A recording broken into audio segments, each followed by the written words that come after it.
आतमध्ये आणि किती जण अडकलेले आहेत आणि किती सुखरूप बाहेर काढण्यात आले? अतिशय दुर्दैवी घटना आज या ठिकाणी घडलेली आहे.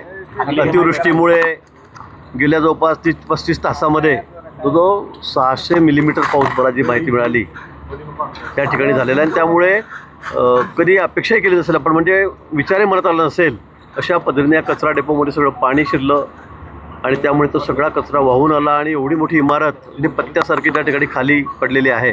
आणि त्यामध्ये आकडे थोडेफार 1-2 जणांचा फरक पडेल, पण 18 आणि 5 23 जण या ठिकाणी होते सुरुवातीला. त्यातले 5 जणं सुखरूप इमारत पडताबरोबरच ते बाहेर का ते वरच्या मजल्यावर होते, त्यांना थोडं खरचडलेलं आहे. 6 जणांना सगळ्या टीमने बाहेर काढलेलं आहे. या ठिकाणी NDRF आहे, या ठिकाणी फायर ब्रिगेडचे सगळे जवान अविरत मेहनत करत आहेत.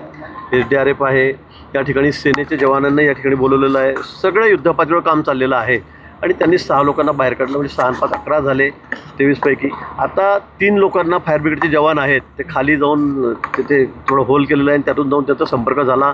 त्यांना चहा बिस्किटही त्या ठिकाणी देऊन आलेले आहेत. तिथपर्यंत हात पोचलेला आहे, ते बोलत आहेत, पण त्याला काढता येत नाही.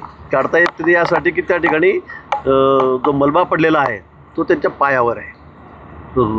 भीम आहे तिथला या बांधकामाचा, बिल्डिंगचा, इमारतीचा, तो त्याच्या पायावर त्या ठिकाणी आहे. त्यामुळे त्यांनी सांगितलं की आमचा पाय हलत नाही आहे, पायाला खूप दुखतं आहे आणि म्हणून ते काढता येत नाही त्या ठिकाणून. आणि म्हणून आता सगळा हा मलबा साफ करण्याचं काम त्या ठिकाणी चाललेलं आहे. म्हणजे अजून जवळपास 12 जणं, म्हणजे त्यातले 3 जणं कॉन्टॅक्टमध्ये आहेत.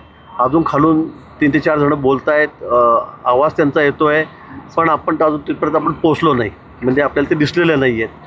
आणि म्हणून अशा पद्धतीने आता हे सगळं वॉर लेव्हलवर, युद्धपातळीवर काम चाललेलं आहे.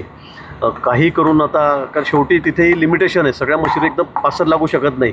2 मशीनने काम चाललं आहे, ते झालं की दुसऱ्या येतात, असं आळीपाळीने काम त्या ठिकाणी चाललेलं आहे. पण 24 तास आम्ही या ठिकाणी काम करतो आहोत. सगळे महापालिका असेल, त्यांचे अधिकारी आहेत, कमिशनर आहेत, तिथे CP साहेब आहेत, सगळेजणं आमचे आमदार या ठिकाणी आहेत दोघी, आणि सर्वच जणं महापौर या ठिकाणी आहेत.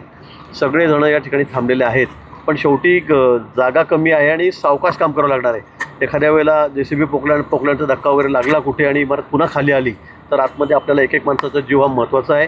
आमचा प्रयत्न आहे की एकही कॅज्युअल्टी होणार नाही, कोणी याच्यामध्ये आपलं त्याला प्राण त्याचा गमवावा लागणार नाही. अशा पद्धतीने हे ऑपरेशन चाललेलं आहे.